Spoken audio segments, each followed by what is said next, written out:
시청자 여러분 안녕하십니까? BTV 주간 종합 뉴스 시작합니다. 더불어민주당 이재명 대선 후보가 공식 선거운동 이후 처음으로 인천을 찾았습니다. 수도권 표심 공략에 나선 이 후보는 인천 주요 지역을 돌며 대대적인 유세전을 펼쳤는데요. 인천 출신 최초의 대통령이 되면 더 잘 챙길 것이라고 강조했습니다. 이정윤 기자의 보도입니다. 자신의 지역구인 인천을 찾은 더불어민주당 이재명 대선 후보. 인천과의 인연으로 포문을 열며 통합의 도시라는 점을 강조했습니다. 대한민국 최초의 개항도시이자 근대화가 시작된 곳이라며 지금도 대한민국 성장 발전의 관문 역할을 하고 있다고 말했습니다. 이 혼란과 위기를 이겨내고 승리의 길로, 기회의 길로, 희망의 길로 나아가는 그 첫 출발점이 될 것이고, 우리 인천 시민들이 해불양수의 정신으로 모두를 통합하고 작은 차이를 넘어서서 함께 손잡고 새로운 나라를 향해 나아가겠죠. 해수부 부산 이전 공약을 두고 인천 지역에선 반발이 일고 있는 상황. 논란을 의식한 듯 인천만의 발전 전략을 약속했습니다. 특히 인천 최초의 대통령이 되면 더 잘 챙기겠다고 강조했습니다. 인천은 또 인천대로의 발전 전략을 또 가지면 되지 않겠습니까? 그리고 인천은 앞으로도 지속적으로 성장 발전할 것이고, 제가 명색이 인천 출신의 최초의 대통령이 될지도 모르는데 팔이 안으로 굽는다고 제가 사는 동네를 제가 더 잘 챙기지 않겠습니까, 여러분?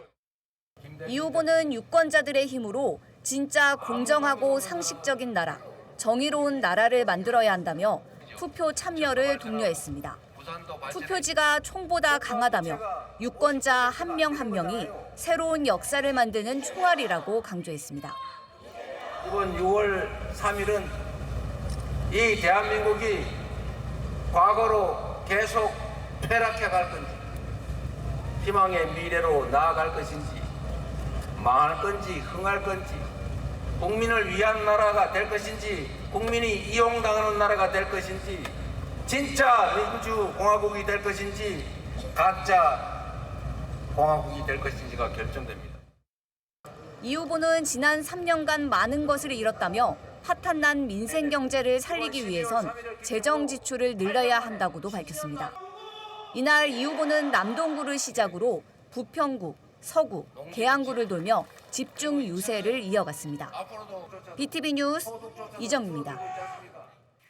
국민의힘 김문수 대선 후보도 인천에서 유세전을 펼쳤습니다.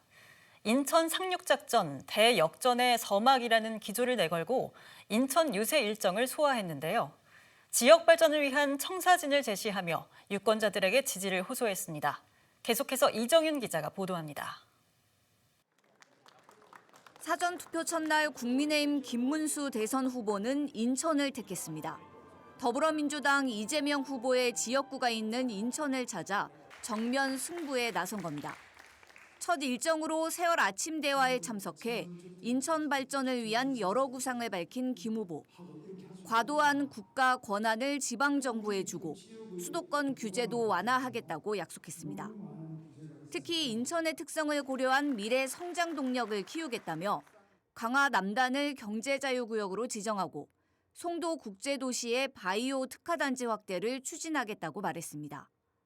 또 공항경제권을 키우고 교통 인프라를 확충하겠다고 공약했습니다.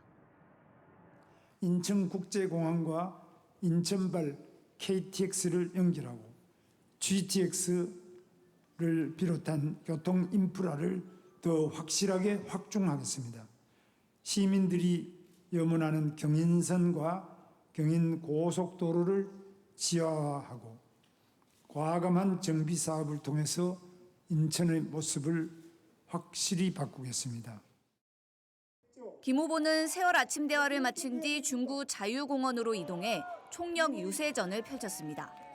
인천 상륙작전, 대역전의 서막이라는 기조를 내걸었는데 메가더 장군처럼 막판 역전을 이뤄내겠다는 의지가 담겼습니다. 유권자들을 만난 김 후보는 앞으로 더 잘하겠다며 큰절을 올렸고 민주주의와 자유수호를 위해 힘을 모아달라고 호소했습니다.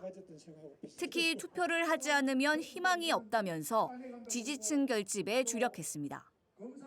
우리는 이 메가더 동상 앞에서 자유공원에서 자유를 지키려면 여러분 6월 3일 날 또 오늘도 또 사전투표 아니에요? 우리 어떻게 해야 됩니까?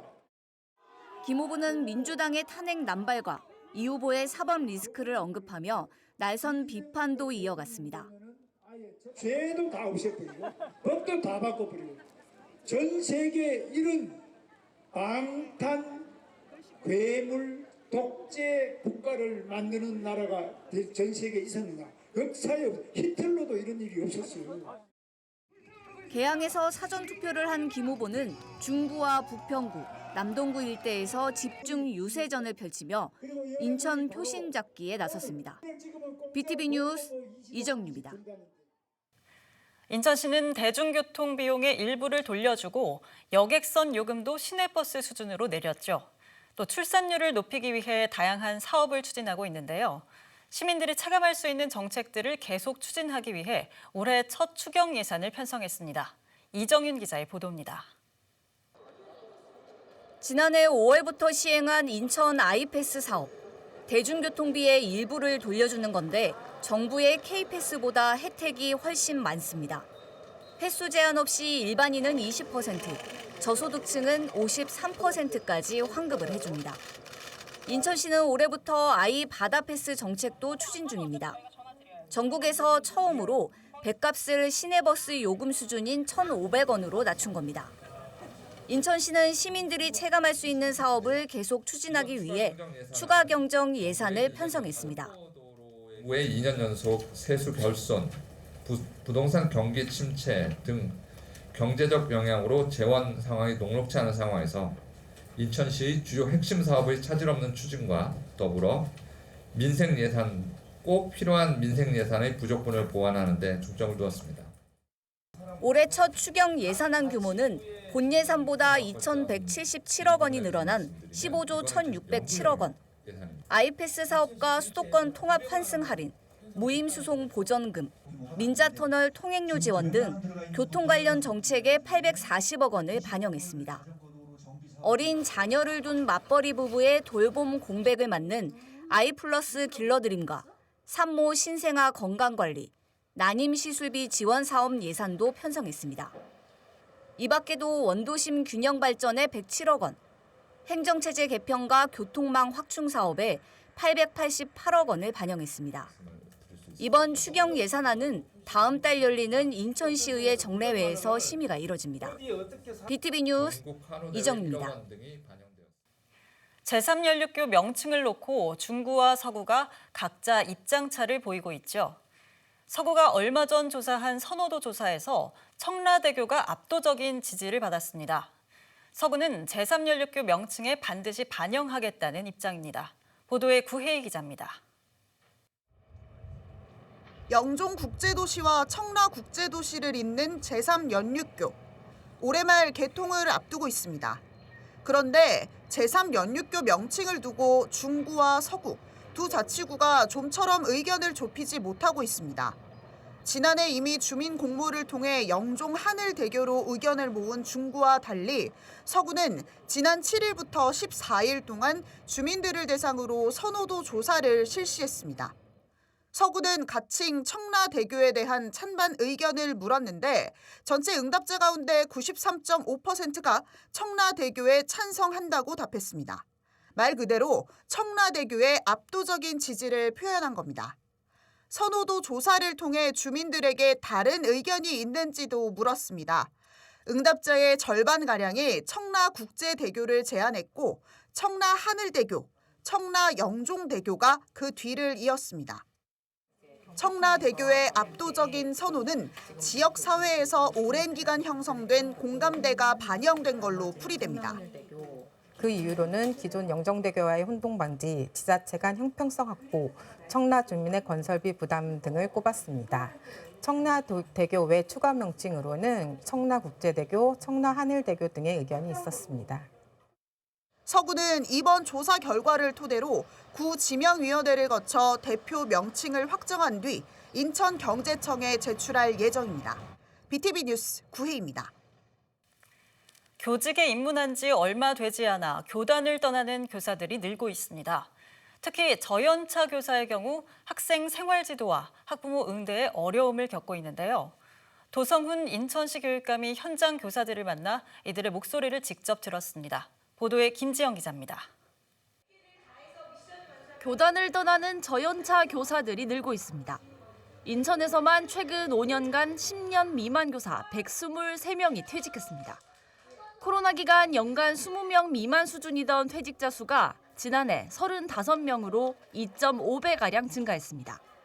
코로나 이후 대면 수업이 본격화되면서 교사들이 학교 현장에서 겪는 고충도 늘어난 겁니다. 도성훈 교육감이 학교 현장 목소리를 듣기 위해 저연차 교사들과 직접 만났습니다. 간담회에선 교직 적응 과정에서 겪는 현실적인 고민들이 쏟아졌습니다. 학부모님들께서는 자기 아이만을 특별 취급해 주시길 원하는 그런 무리한 요구도 하고 계시는데요. 이러한 요구를 교사가 거절해도 학부모님께서 계속 하시는 등의 교권 침해가 일어나고 있기도 합니다. 일단 학부모가 나하고 대척점에 서 있는 사람이 아니다. 그리고 많이 이제 그 당시에 이렇게 얘기됐던 것은 학부모들은 불가근 불가원이다.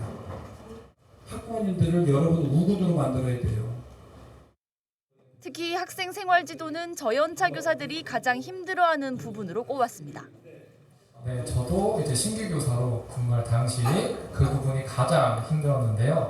아무래도 이제 학생과 직접 대면하는 상황이 많다 보니 이제 어떻게 대처해야 되는지 크고 작은 갈등이 얼마나 많이 일어났는데 이것들을 어떻게 헤쳐나갈지. 도교육감은 저연차 교사들이 교직에 원활히 적응할 수 있도록 행정 부담을 덜고 심리적 지원 프로그램도 강화하겠다고 밝혔습니다. 선생님들이 직접적으로 가르치고 생활 지도하고 상담하는 그런 본질적인 역할 이외의 일들을 어떻게 하면은 학교 현장으로부터 바깥으로 내와서 선생님들이 본질적인 일에 집중할 수 있게 할 것인가. 인천시 교육청은 교직 업무 부담을 줄이기 위해 AI 기반의 서비스를 도입합니다. 또 찾아가는 교육지원단 제도를 확대 운영해 신규 교사들이 교직 사회에 성공적으로 안착할 수 있도록 돕겠다는 구상입니다. 인천시 교육청은 여름방학 전 학교 현장 지원 강화를 위한 종합대책을 마련해 발표할 예정입니다. BTV 뉴스 김지영입니다. 요즘 가정에서 고양이 기르시는 분들 많으실 텐데요. 고양이는 높은 곳에 잘 올라가는 특징이 있는데 전기 레인지 버튼을 누르면서 화재가 잇따르고 있습니다.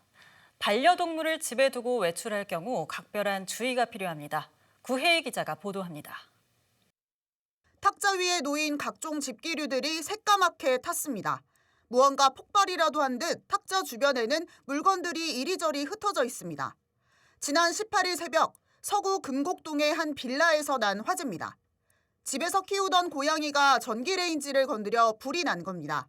이 불로 50대 남성은 손과 발에 2도 화상을 입었습니다. 하이라이트가 작동이 되면서 그 위에 있던 그 잔해물이 탄화를 하였고 그 열로 인해서 그 부탄가스가 폭발을 하면서 창문이나 이런 게 다 깨진 그런 화재였습니다. 비슷한 화재는 또 있었습니다. 지난달 서구 가좌동의 한 오피스텔에서도 고양이가 전기 레인지를 작동시키면서 불이 났습니다. 고양이의 습성상 높은 곳에 올라가는 특징이 있는데 직접 열을 발생시키는 전기 레인지의 경우 고양이에 의해서도 작동될 수 있어 각별한 주의가 필요합니다. 그 하이라이트 자체 그 잠금 버튼이라는 게 있는데 그거를 활용하시는 방법이 있고 보관을 하실 때에는 전원선의 그 플러그를 콘센트에서 좀 분리하셔서 그렇게 보관하시는 방법이 있겠습니다. 인천에서 최근 5년간 반려묘에 의해 발생한 화재는 모두 27건.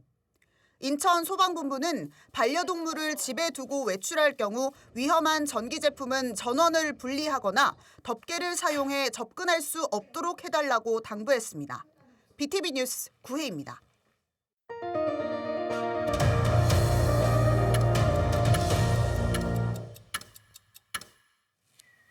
우울감 등 정서적인 문제로 어려움을 겪는 학생들을 위한 전문 치료센터가 처음 문을 열었습니다.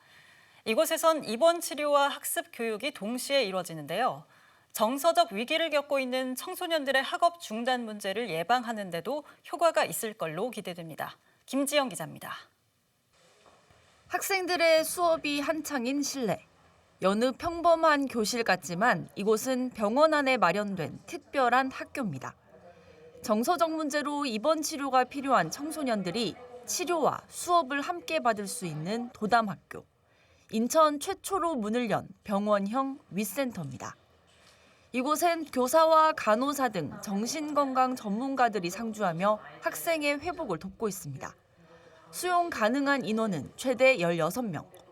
국어와 사회 같은 교과 과목은 물론 심리 상담 등 맞춤형 치료 프로그램도 함께 운영됩니다. 청소년들이 이곳을 찾는 이유는 다양합니다. 불안이나 우울 같은 정서적 문제뿐 아니라 가정 내 갈등이나 친구와의 관계 등 일상적인 고민이 치료가 필요한 수준으로 이어지는 경우도 많습니다. 그래서 때로는 너무 힘들고 하다 보면은 이제 뭐 아이들이 막상 자기가 어떤 자기 감정이나 행동을 조절할 만한 다른 건강한 대안을 아직은 발견을 하지를 못해서 자해를 한다든지 이런 걸로 좀 이렇게 자기의 감정적인, 정서적인, 심리적인 괴로움을 잊고자 하는 경우들도 있거든요. 자기 조절력을 키우는데 프로그램에 또 중점을 두고. 실제로 최근 5년간 우울감을 느끼는 인천 청소년 비율은 꾸준히 늘고 있습니다. 극단적인 선택을 생각해본 경험 역시 2023년 기준 14%에 달해 청소년의 정서적 위기감이 꾸준히 높아지고 있습니다. 도담학교에서 머무는 기간은 8주에서 최대 12주. 이 기간 동안은 학교 출석이 인정돼 입원 치료 중에도 학습 공백이 생기지 않습니다. 인천시 교육청은 학생 1인당 최대 600만 원까지 치료비를 지원하고 퇴원 이후에도 3개월간 정신건강 전문가와 연계한 치료도 이어간다는 구상입니다. 우리 학생들이 여러 가지 복합적인 요인에 의해서 신체적인 건강뿐만 아니라 정신적 건강에 많은 위기를 겪고 있는데 이 위센터를 통해서 치료도 하고 또 배움을 통해서 성장할 수 있는 든든한 기반을 만들고 다시 학교로 복귀할 수 있는 그런 기회가 됐으면 좋겠습니다. 정서적인 어려움으로 학교를 떠날 수밖에 없었던 학생들. 이곳에서의 경험이 다시 일상으로 돌아가는 소중한 기회가 되길 기대합니다. BTV 뉴스 김지영입니다. 자치구에서 출연하는 기관에 대한 정기감사에서 서구문화재단의 위법 행위가 도를 넘어선 것으로 확인됐습니다. 신분상 조치된 인원만 6명에 달하는데 이 가운데 재단 대표이사도 포함됐습니다. 구혜희 기자입니다. 지난 2018년 출범한 서구문화재단. 올해로 설립 8년째를 맞았습니다. 서구의 출연기관으로 2년마다 감사를 받고 있는데 올해 실시한 감사가 도마 위에 올랐습니다. 감사실에서 지난 2023년 5월 이후에 대한 업무 추진 전반을 살펴봤습니다. 그 결과 문책이 2건, 훈계와 주의는 1건, 기관 경고는 3건이 적발됐습니다. 주의와 개선, 회계상 2,800만 원이 넘는 금액이 잘못 처리된 것도 드러났습니다. 이번 감사에만 총 57건이 지적됐는데 지난 감사보다 2배나 많은 수치입니다. 특히 이번 감사에서는 이종원 재단 대표이사의 허위 근무가 사실로 확인되면서 문제가 커졌습니다. 감사 결과 이 대표는 휴일 근무 시간을 이용해 인천의 한 대학에서 11번 강의를 했고 이를 핑계로 21일에 대체 휴일을 부적절하게 사용한 것으로 드러났습니다. 또 수차례 징계를 받은 직원에게 최고점을 주며 승진을 시킨 의혹도 감사에서 일부 확인됐습니다. 이번 감사에서 신분상 조치 인원 대상자만 6명. 이 가운데엔 이 대표도 포함됐습니다. 이번 감사 결과에 대해 서구문화재단은 신분상 조치인원 대상자들은 30일 이내에 재심 요청이 가능하다는 입장만 밝혔습니다. 서구의회는 지난 본회의에서 문화재단의 공정성에 대해 문제를 삼은 바 있습니다. 의회는 이번 감사 결과에 대해 전국적으로도 유례가 없는 일이라며 강하게 비판했습니다. 전국적으로 이렇게 많은 지적을 받는 감사 결과가 그런 사례가 없습니다. 인사조직 회계 전 영역에 걸쳐서 지금 부정행위 그리고 이제 위법행위가 발견이 된 거거든요.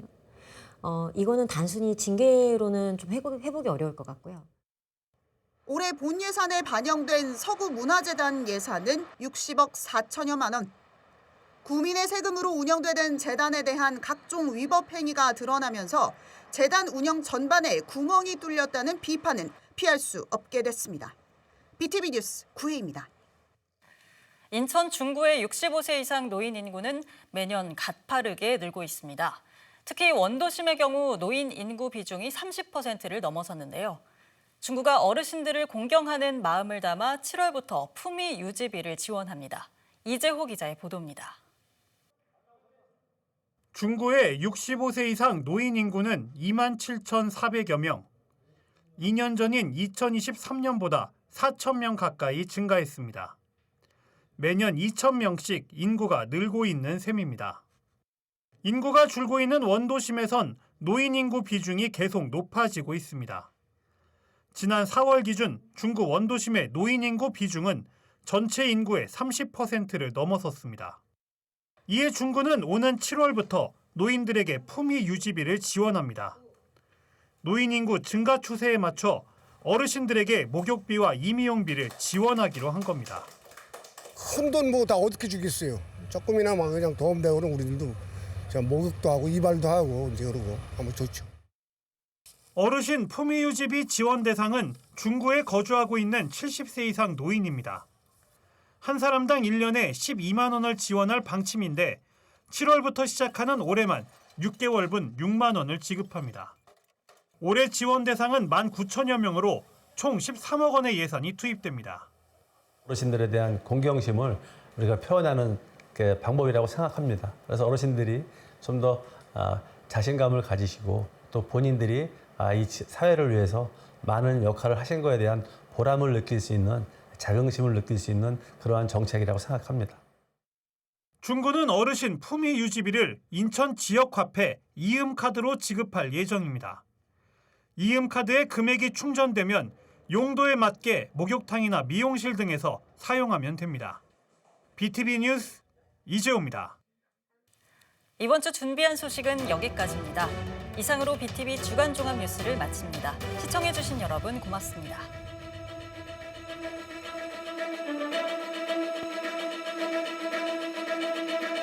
Thank you.